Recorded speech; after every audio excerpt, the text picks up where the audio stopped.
Y bueno, lo que más se ha comentado es esta situación sobre el 70% de las instituciones educativas que no recibió en el momento en el que fueron los auditores al colegio los cuadernos de trabajo, que como sabes son los cuadernos con los que los alumnos terminan haciendo el refuerzo de lo que aprenden en la clase.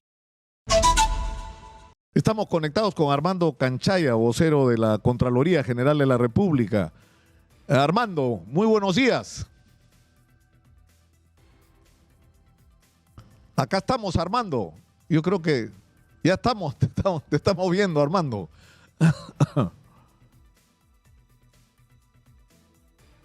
Sí, la Contraloría ha hecho una revisión, para empezar, de la distribución de material educativo. Y la conclusión es que al inicio del año escolar, el 70% de colegios que supervisaron no habían recibido material. Es decir, 7 de cada 10 colegios no tenían el material. Y la pregunta es, ¿qué pasó? Porque se suponía que esto estaba resuelto, ¿no? No sé si ya estamos conectados. Armando, buenos días. Nicolás, muy buenos días. Gracias por esta oportunidad. Cuéntanos, ¿cuáles son los hallazgos que han encontrado ustedes en este operativo, ¿cómo le han llamado? Buen inicio del año escolar, ¿no es cierto? Exactamente, es un buen inicio porque es lo que todos los peruanos deseamos. Este es un esfuerzo que hace la Contraloría todos los años, de hace ya varios años, y especialmente en esta presente gestión, se ha tratado de hacer un reconocimiento de cómo está toda la infraestructura y los servicios educativos de cara al inicio del año escolar, y cada año emitimos los resultados de las veedurías que hacen los auditores que van a los colegios. Esto es muy importante porque la Contraloría visita los colegios, habla con los directores, tiene un acta por cada colegio, y han sido 368 informes de control simultáneo que son resultado de estas visitas de estas 395 instituciones educativas que han participado o que han sido parte de la muestra, que nos permite poder hacer una afirmación desde un punto de vista muestral y estadístico de lo que está pasando en el resto del país. Y bueno, lo que más se ha comentado es esta situación sobre el 70% de las instituciones educativas que no recibió en el momento en el que fueron los auditores al colegio los cuadernos de trabajo, que como sabes son los cuadernos con los que los alumnos terminan haciendo el refuerzo de lo que aprenden en la clase. Claro, pero el tema ya, ustedes hacen este hallazgo, pero ¿eso qué implica? Eso supone responsabilidades, porque se supone que ha habido presupuesto asignado, se han hecho todos los procedimientos para adquirir el material, es decir, esto no tenía que ocurrir, esto tiene que ser responsabilidad de alguien, porque siempre nos pasa lo mismo, Armando, ¿no? O sea, encontramos situaciones absolutamente irregulares y al final nadie es responsable, nadie paga por la ineficiencia, ¿no? Bueno, efectivamente, lo que estamos frente a una tarea que es una tarea periódica, ¿verdad? Que tiene una frecuencia anual, todos los años hay clases, todos los años hay que poner a punto los colegios, todos los años hay que ver que haya techos, que haya piso en los colegios, de manera que ahí hay una planificación que es importante y que bien hecha no tendría que llegar al inicio de clases con esta deficiencia. De hecho, ayer el contador general hablaba de serias deficiencias en la capacidad de gestionar justamente esta tarea. No se trata necesariamente de un problema de falta de presupuesto, como todos saben, existen presupuestos, pero sí, y este es un dato interesante, mira, todas las entidades que tienen una tarea vinculada a la educación en el gobierno nacional, regional y local, tienen un presupuesto asignado, y el global de esta función educativa en el Perú tiene una ejecución de más o menos 92%. Es decir, que el presupuesto sí se ejecuta de acuerdo a los planes. La pregunta es, con ese nivel de ejecución, ¿cómo es que estas cosas no se han hecho? Donde hay sí cuando uno va ya al desglose de estos números, encuentra, por ejemplo, que a nivel de los municipios, y ellos tendrán seguramente alguna explicación o justificación, la ejecución es solo del 60%. Entonces, 60% de algo que ya debió estar programado el año anterior. Y entonces esto nos revela efectivamente que hay ahí un problema. Muchas veces se ha dicho que es un tema de no solo de querer, sino también de estar en condiciones de hacerlo, de saber cómo se hace. Claro, porque cuando se dice que se ha ejecutado el presupuesto es que los fondos han sido transferidos, pero cuando vas a la realidad, si esos fondos se utilizaron en su destino objetivo, te encuentras con realidades como la que ustedes porque han encontrado, o sea, 52% de las instituciones educativas que ustedes han visitado requieren reemplazar los techos como mínimo de un aula. Y la advertencia es porque hay un riesgo de que colapsen los techos.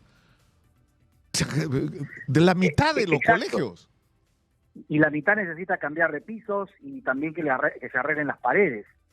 Hay un poco más de un tercio que no tienen cerco perimétrico, que es lo que tiene que garantizar que los alumnos estén seguros o que no se roben los materiales del colegio, los bienes del colegio.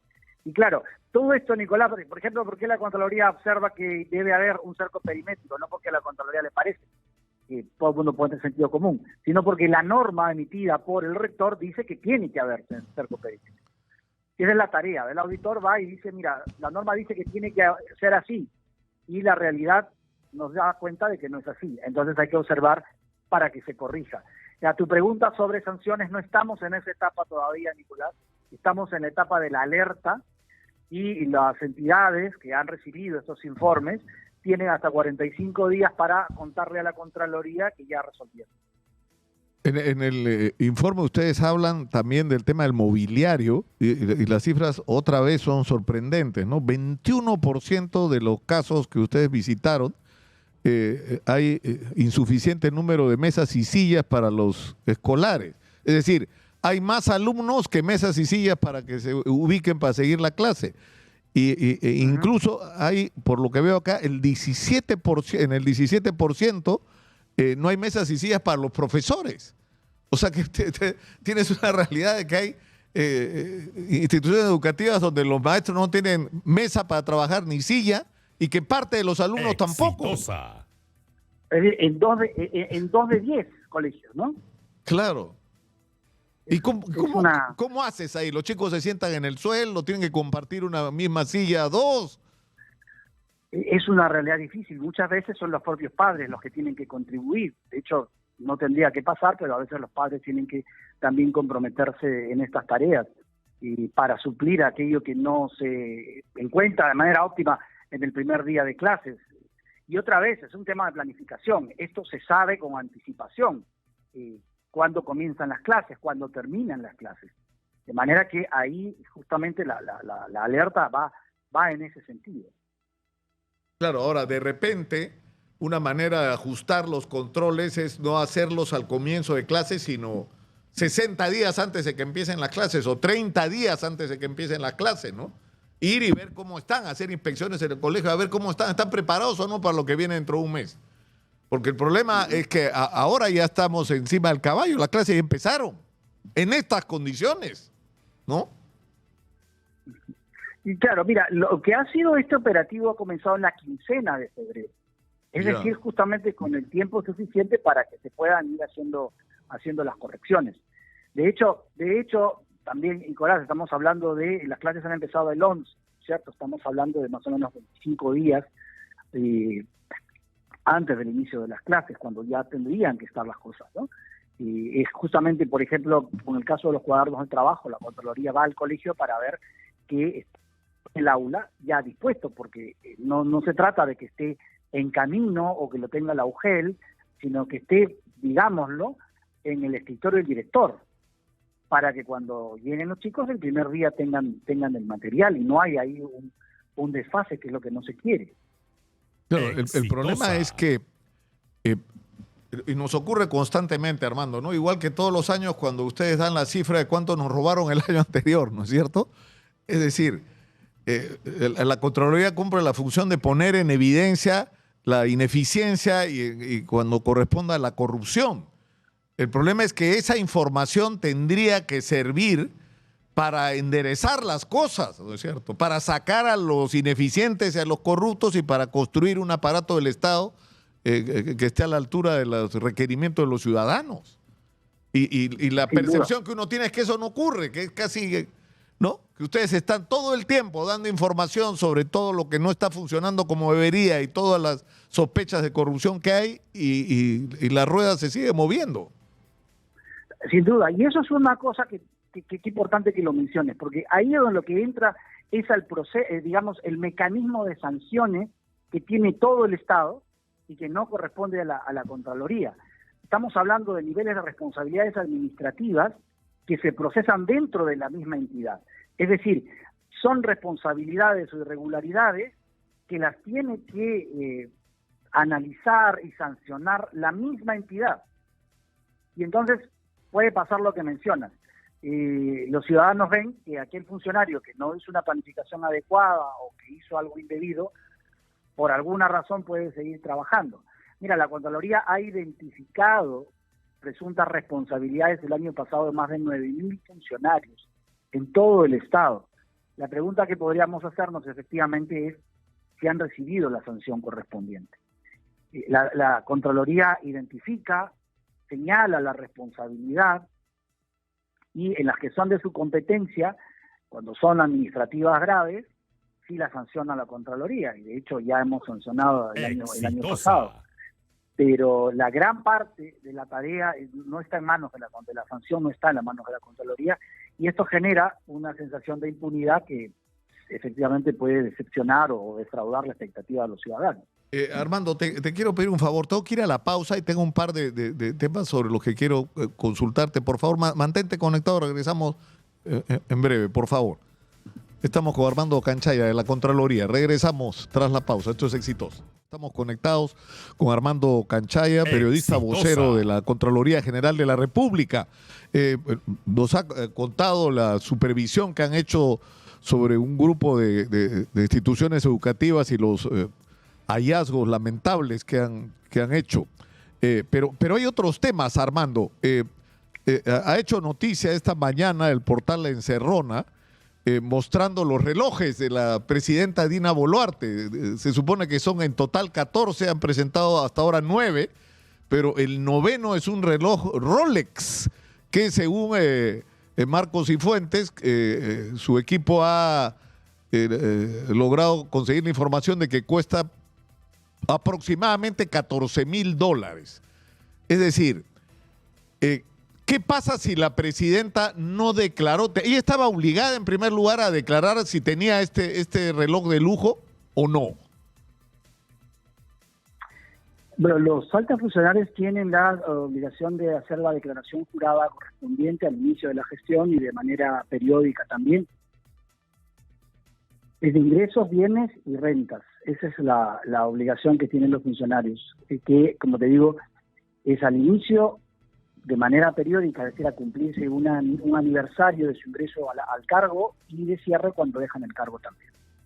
Claro, pero digamos, tendría que haber una explicación de cuál es el origen del reloj, es decir, si lo compró con su propio patrimonio, si alguien se lo regaló, porque hay además una tradición, Fortunato Canán, que al final terminó no haciendo nada, o sea, no pudo hacer ninguna de las obras que pretendía hacer, pero lo que sí hicieron algunos funcionarios del Estado peruano es pedirle relojes, es decir, le regaló relojes de lujo a más de uno, ¿no? Mira, sobre eso en concreto no podría decir en este caso si ese tipo de artículos están dentro de la lista. De hecho, hay una lista cuando uno hace la declaración. Ahí en los instructivos señalan los bienes que son objeto, por ejemplo, sé que las pinturas, por ejemplo, las colecciones de arte son objeto de una declaración, pero en lo concreto que me estás preguntando no podría contestarte en ese momento. De acuerdo. Ahora, Armando, regresando al tema, o sea, ustedes han hecho, por ejemplo, este reporte, ¿no es cierto?, con respecto a que el 70% de los colegios supervisados no tenían el material y que aproximadamente el 50% tienen los techos, las paredes, las ventanas fatales, ¿no es cierto?, y que encima de eso, más del 20% no tienen ni siquiera el mobiliario necesario para que los chicos estudien. Pero ¿qué viene después? Es decir, ¿qué es lo que tendría que ocurrir para que esto no se vuelva? Porque como tú dices, esto que no es nuevo, todos los años sabemos que empiezan las clases y los colegios deberían estar en condiciones mínimas de operatividad por un lado y de material por el otro. Y está claro que no están. Uh-huh. Bueno, justamente, y eso es importante porque regresamos un poco a lo que conversábamos antes de la pausa y tiene que ver con la necesaria sanción para los casos. Muchas veces una sanción, y esto en términos generales, ¿verdad?, tendría que significar que quien no está capacitado para llevar adelante la tarea, pues no esté en el puesto. Un poco más atrás no debería haber sido contratado, por eso es que es tan importante la revisión de los perfiles y las competencias. Pero cuando ya ocurren las irregularidades, esto es muy importante porque comparto 100% esta sensación que tú transmites, y tiene que ver con que haya una sanción efectiva, oportuna, para quien actúa indebidamente frente a los recursos públicos. Exitosa. Pero también hay una sanción que tiene que ver por aquel que no tiene la diligencia, lo que se llama la inconducta funcional, aquel que a veces no maneja recurso público, pero que a veces, incumpliendo su tarea o haciéndola mal, genera un problema al Estado. Y fíjate, por ejemplo, en lo que va de este año, ya en la Contraloría, en la que son sus competencias, ha iniciado procesos administrativos sancionadores a 1.180 funcionarios, producto de los informes de control que se han emitido. Y ya en lo que va del año hay 204 funcionarios y servidores públicos que han sido ya inhabilitados para seguir en la función pública. Es decir, hay que retirar a aquellos funcionarios públicos que le hacen daño efectivamente al Estado, pero esta es solo una parte. La tarea de las sanciones es en la Contraloría solo una pequeña parte, sino de un sistema que abarca a las propias entidades, que son las que tienen a su cargo la tarea de poner sanciones administrativas, y a veces es el mismo jefe el que puso al funcionario de confianza, el que luego no lo sanciona, y luego también a nivel de Poder Judicial. Claro, esto debería llevarnos, Armando, a una discusión sobre, porque está claro, ¿no es cierto? No se trata solo de corrupción, sino de ineficiencia, pero y esto tiene que ver con la falta de meritocracia en muchas instituciones públicas, ¿no? Donde no necesariamente están las personas más calificadas, sino están por cualquier otra razón que sus calificaciones para el cargo. Y eso debería ser un debate nacional, ¿no es cierto? Un tema de agenda nacional. ¿Cómo hacemos para reformar el Estado y tener funcionarios realmente eficientes y decentes, ¿no? En fin. Es correcto, porque de lo que se trata además, Nicolás, es que hay ahí una actuación del Estado frente al ciudadano, que como tú sabes, el Estado vive de los impuestos ciudadanos, recibe los impuestos para cumplir con una tarea, para dar un servicio, y tiene que responder en la medida del encargo, ¿no es cierto? Los presupuestos públicos son muy altos, ¿verdad? Y entonces los servicios tienen que estar, porque eso es lo que espera el ciudadano que ha pagado su impuesto. Armando, te agradezco mucho por esta comunicación, ha sido muy gentil por atendernos. Armando Canchaya, vocero de la Contraloría, ha estado con nosotros.